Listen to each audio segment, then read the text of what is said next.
नमस्कार, मैं अनीता दीक्षित आज की इस कक्षा में आपका स्वागत करती हूँ। जैसा कि हमने पिछले बहुपद की क्लास में शेषफल प्रमेय और उसका अनुप्रयोग प्रारंभ किया था।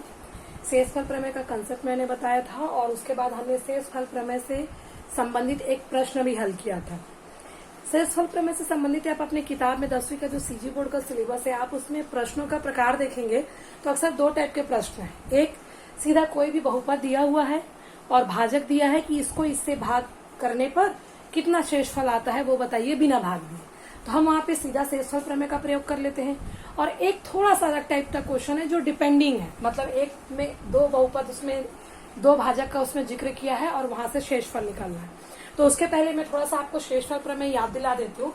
शेषफल प्रमेय हमारा क्या बोलता था कि यदि कोई भाजक हमारे पास, भाज्य हमारे पास एफ ऑफ एक्स है, भाज्य अगर हमारे पास कोई एफ ऑफ एक्स है, चर एक्स वाला एक भाज्य है, चर वाई का हो सकता है, चर जेड का हो सकता है, वाला अगर कोई भाज्य एफ ऑफ एक्स है और मैं उसे भाजक एक्स ऋण ए से भाग देती हूँ, तब शेषफल प्रमेय कहता है कि शेष बिना ओ किए डायरेक्ट आप निकाल सकते हो एफ ऑफ ए, जहाँ पे ए कहाँ से आया है, आपके भाजक से। भाजक का जो शून्य है वो आपका ए आता है। आप डायरेक्ट चाहे तो डायरेक्ट लिख सकते हो, या तो इस x माइनस ए को ए निकालने के लिए x माइनस ए को बराबर में 0 करो, फिर यहाँ से आपको x बराबर a मिल जाता है और a के मान को हम वहाँ पे डायरेक्ट रखते हैं। ये आपका शेषफल प्रमेय था।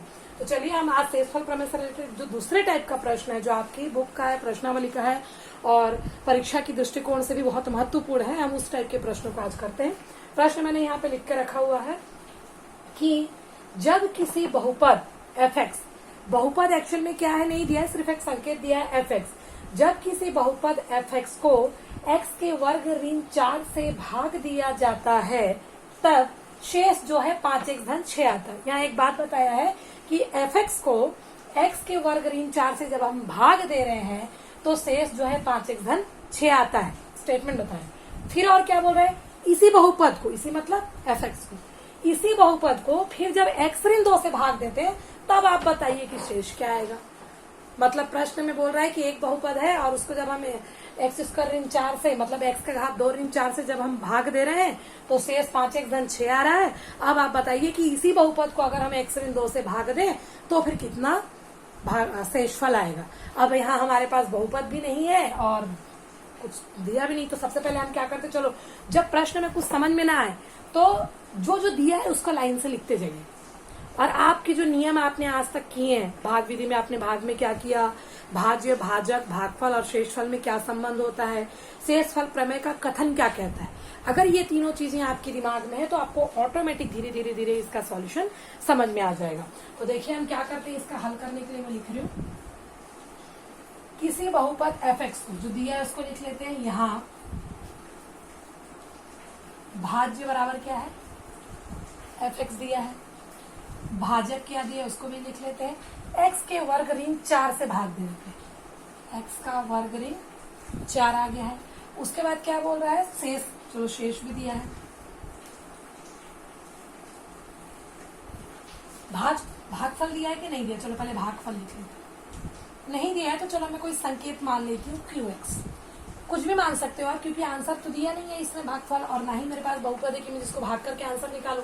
तो मैंने एक सिर्फ संकेत लिख लिया है कि क्यू एक्स मान लो कि उसका भागफल है और शेष जो है प्रश्न में दिया हुआ है वो है 5x धन 6। ये प्रश्न का आधा भाग है। देखो इसमें जो दिया मैंने वही लिखा है, भाज्य ये दिया था, भाजक ये दिया था, शेषफल ये दिया था, भागफल नहीं दिया था, मैंने उसको संकेत में मान लिया कि क्यू एक्स उसका भागफल।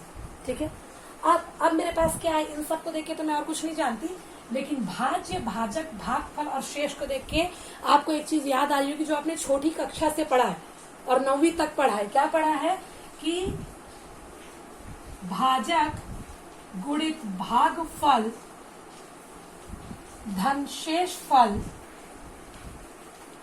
बराबर होता है भाज्य। ये संबंध भी है मान लीजिए, ये फॉर्मूला भी मान लीजिए, चारों के बीच में यही संबंध होता है। जो है उसको हम रख देते हैं, भाजक एक्स का वर्ग ऋण 4, भागफल नहीं पता है, क्यू एक्स माना लिख दिया, धन शेषफल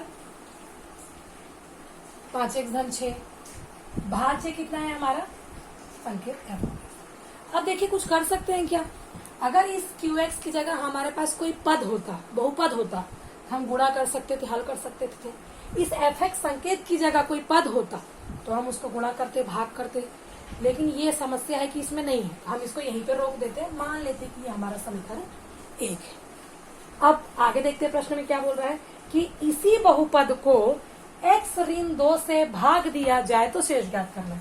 पुनः प्रश्न में आते हैं। पुनः प्रश्नानुसार क्या बोल रहा है, अब क्या बोल रहा है कि भाज्य तो वही है हमारा, क्या f(x) है, भाजक बदल गया है, लेकिन अब भाजक x ऋण 2 हो गया है। तब आप बताइए कि शेषफल क्या है, ये हमारा प्रश्न। ठीक है, अब चलिए इसको तो हम यही छोड़ते हैं, यहाँ पे आते हैं। f(x) है, x ऋण 2 से भाग देना है, शेषफल क्या आएगा? शेषफल प्रमेय, अगर f(x) हो, x ऋण a से भाग देना हो तो शेष आपका आता है f(a). तो यहाँ a की जगह क्या है? 2, तो यहाँ क्या आएगा? 2। तो इसका मतलब शेष कितना होना चाहिए? f(2). तो हम सीधा लिख लेते हैं, तब शेषफल प्रमेय से शेषफल बराबर क्या आएगा? f(2). ठीक है। ये अब f(2) क्या है कि मतलब बहुपद में x की जगह 2, तो हमारे पास समीकरण 1 में fx है। अगर मैं यहाँ पे x की जगह 2 रखूं तो मेरे को एक हिस्सा f(2) दिखेगा, और इसको हल करने में जो मेरे को प्राप्त होगा, हो सकता है मेरे को अपना शेषफल मिल जाए।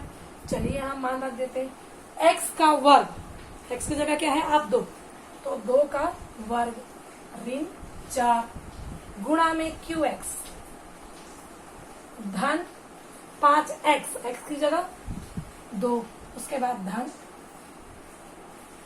6। अब हल कर दीजिए भाई। 2 का वर्ग मतलब 2 गुणित 2 यानी कि 4, तो ये हमने लिख दिया 4 ऋण 4। QX आपका ऐसा ही है, या आप इसको Q2 भी कर सकते हो कि x की जगह 2 था। धन 5 दूनी 10 धन 6, 4 में से 4 घटाया कितना आएगा? 0 गुणा Q2, 10 और 6 16। अब 0 के साथ चाहे Q हो, चाहे 500 हो, चाहे 1000 हो, गुणा करेंगे तो अपने को 0 मिलेगा, और ये धन 16। तो ये हमारा उत्तर आ गया 16, और यही हमारा क्या होगा? शेष फल। एक बार हम इसको फिर से रिपीट कर लेते हैं। प्रश्न क्या था कि किसी बहुपद f(x) को x के वर्ग ऋण 4 से भाग देते हैं तो शेष अगर 5x धन 6 आता है, तो आप बताइए कि इसी बहुपद को अगर किसी अन्य भाजक x ऋण 2 से भाग देंगे तो शेष क्या आएगा? डायरेक्ट क्वेश्चन से हमको सॉल्यूशन समझ में नहीं आ रहा था, तो हमने क्या किया, जो दिया है उसको लिख लिया। भाग देना है इसको, तो भाज्य बराबर f(x) लिख लिया। किससे भाग दे रहे हैं बोल रहा है ये? x के वर्ग ऋण 4 से, तो मैंने भाजक लिख लिया। फिर भागफल क्या आता है बोला है, कुछ बताया नहीं है, तो मैंने भागफल को QX लिख दिया संकेत के रूप में। मैंने पहली क्लास में बहुपद के निरूपण में समझाया था। शेष में प्रश्न में 5x धन 6 दिया।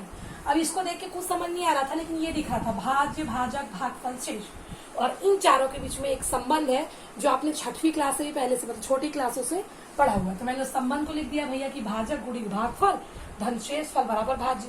अब जो जिस रूप में था मैंने बस उसका मान उठाया। भाजक x का वर्ग ऋण 4 था, मैंने लिख दिया। गुणा का गुणा, भागफल मैंने QX माना था, उसको लिख दिया। फिर धन का धन, फिर शेष मेरा 5x धन 6 आया था, मैंने उसको लिख दिया बराबर भाज्य f(x) था। अब ये क्योंकि ये QX है, ये f(x) है, ये आपस में जुड़ना घटना तो हो नहीं सकते, मैंने उसको वहीं छोड़ दिया और समीकरण 1 का नाम दे दिया।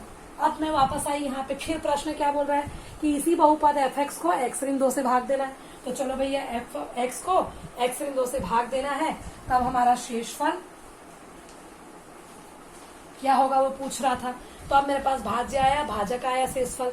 शेषफल प्रमेय हमने किया था कि अगर किसी भाज्य f(x) को x ऋण a से भाग करो तो शेषफल fa होता है। तो किसी f(x) को अगर x ऋण 2 से भाग करेंगे तो शेष आपका क्या होना चाहिए? f(2). शेषफल प्रमेय से ये f(2) आ गया। अब जहां जहां x है वहां वहां हम क्या कर देंगे? 2 रख देंगे। तो x का वर्ग, 2 का वर्ग, ऋण का ऋण, 4 का 4, गुणा का गुणा, क्यों? एक्स की जगह आप चाहो तो यहाँ 2 लिख सकते हो, नहीं लिखोगे तो भी कोई प्रॉब्लम नहीं है। प्लस का प्लस, 5 का 5, फिर गुणा का गुणा, 2 धन 6। अब इसको कोष्टक खोला, 2 का वर्ग 4, 4 दिन 4 0, Q2 का Q2 ही लिखा है मैंने, धन का धन, 5 दूनी 10, धन 6 का 6।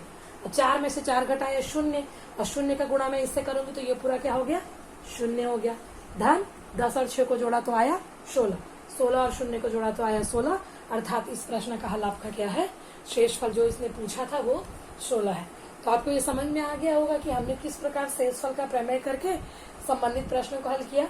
ये जो प्रश्न है परीक्षा की दृष्टिकोण से भी महत्वपूर्ण है, और इसी से रिलेटेड एक और क्वेश्चन आपकी पाठ्य पुस्तक में दिया है, आप उस क्वेश्चन को करिए, और जो भी आपको समस्या आता है आप उसको मेरे से दोबारा पूछ सकते हो, तो हम अपने नेक्स्ट क्लास में उस क्वेश्चन को और अच्छे से समझा सकते हैं। Thank you.